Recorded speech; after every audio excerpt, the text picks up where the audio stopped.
אשרי כל משפחת ביתו, כל אחד הוא יבכו, מקובל את תפילתו לפני אלוקים. אשרי משפחת.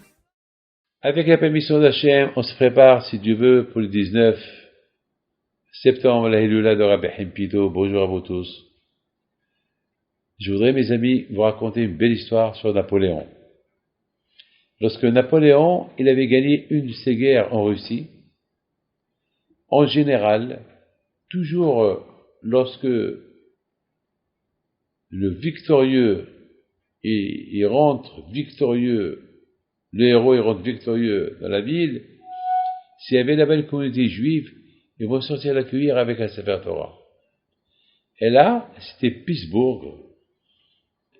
Napoléon, il a remarqué qu'il n'y a pas de juifs qui sortent à l'accueillir.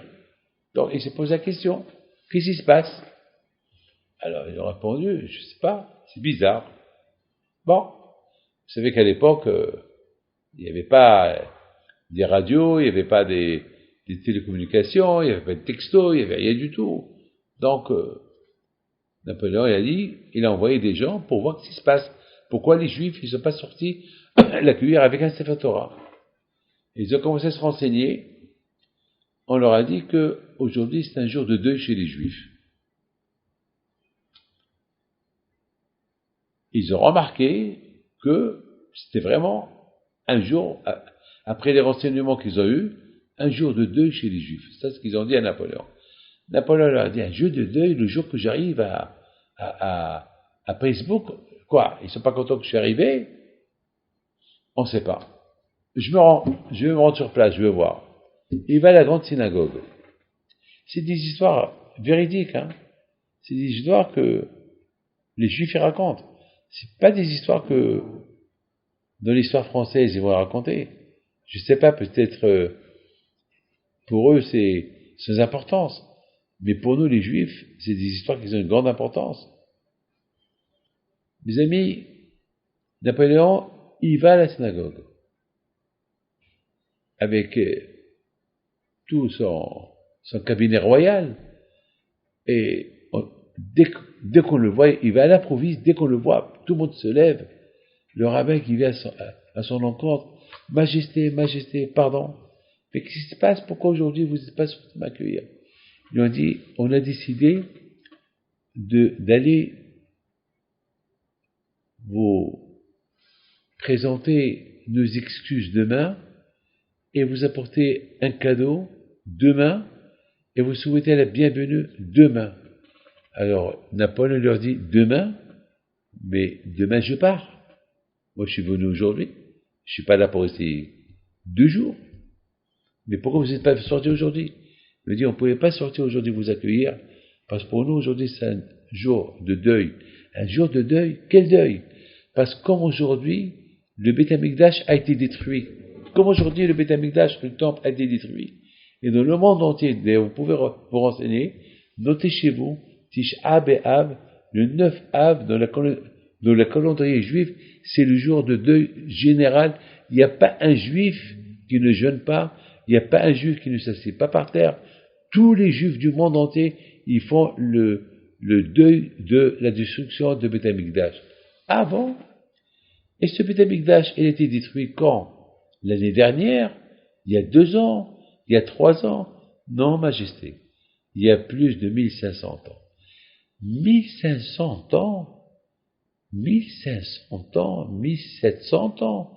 Quoi, depuis 1700 ans, vous faites le deuil sur une maison qui a été détruite? Majesté, c'était la maison de Dieu. C'était pas n'importe quelle maison. C'était la maison où tous les Juifs y venaient visiter, apporter des dons, apporter des sacrifices. C'était la maison où ils réunissaient tous les Juifs 3 fois par an. Et depuis qu'elle a été détruite, on pleure le jour de sa destruction. Alors il lui dit, dites-moi, et c'est quoi le but de pleurer? C'est détruit, c'est fini. Est-ce qu'on pleure sur quelqu'un qui est mort toute une éternité? Non. Alors le rabbin lui répond, Majesté, le fait de montrer qu'on pleure sans sa destruction, c'est que on montre à Hachem combien on est encore attaché à sa reconstruction. Et on a l'émouna qui va être reconstruit. On montre à Dieu combien on est en deuil pour sa destruction, et en même temps on lance un message à Dieu. Hachem, reconstruis-la. Napoléon, il les regarde, il leur dit, eh ben je vous crois. Quelqu'un qui pleure la destruction de son temple qui a été détruit il y a plus de 1700 ans et qui croit qu'il va être construit, eh ben j'en suis certain qu'un jour, votre émouna, dans sa construction, elle va se réaliser un jour. Vous imaginez, mes amis, ça c'est une réponse d'un roi qui n'est pas juif, un roi intelligent, un roi qui est très intellectuel, un roi, un héros de guerre, un Napoléon qui disait la vérité, qui risquait sa vie, qui était toujours le premier à aller faire une guerre. Eh ben, c'est lui qui a dit ça. Il y a une grande moralité à sa phrase. Alors si lui, il croit, et il dit aux Juifs, si vous croyez dans sa reconstruction par rapport aux deux que vous êtes en train de faire depuis 1700 ans, comment non, on ne va pas avoir cette émouna que Be'ezat Hashem, il y aura la reconstruction de Beth Amikdash et avec Mashiach. Et si Dieu veut, nous tous, on verra Mashiach. Amen.